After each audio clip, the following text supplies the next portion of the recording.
Okay, I've got a question. Because looking at the current slate of PAP candidates right now, we can tell that a lot of them are from unions and probably the civil service. So I would like to know if the policy of allocating ministerial wages are on the basis that if they leave government service, they can get an equivalent high-paying job in the private sector.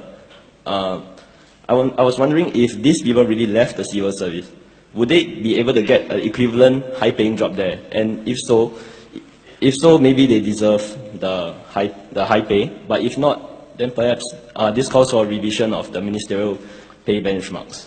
I don't think we need to revise the benchmarks because they came from the government or the unions.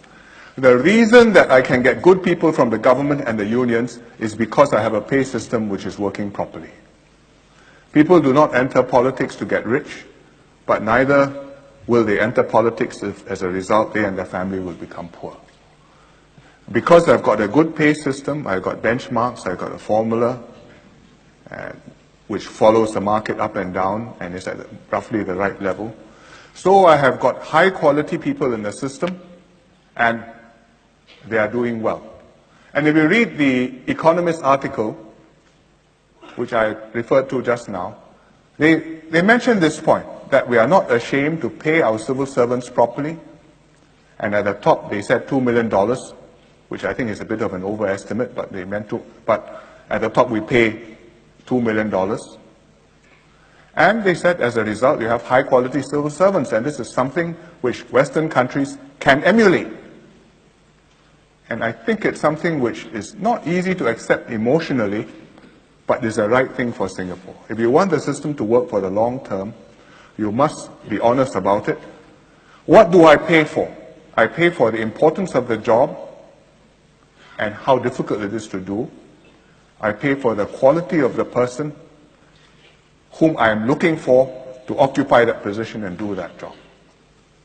If I may add on. Yes. It has been shown that the US President Barack Obama has actually paid lesser than a cabinet minister in Singapore. So I'm quite sure we agree that his job is a lot tougher than our cabinet ministers, being the leader of the free world and all. So if that's the case, how do you justify our ministerial pay being higher than that of Barack Obama? Well, there are several answers to this. One is that retired US presidents go on book tours. They write books, they are paid $10 million advance, they get somebody to help them write a tome, and they make a lecture tour.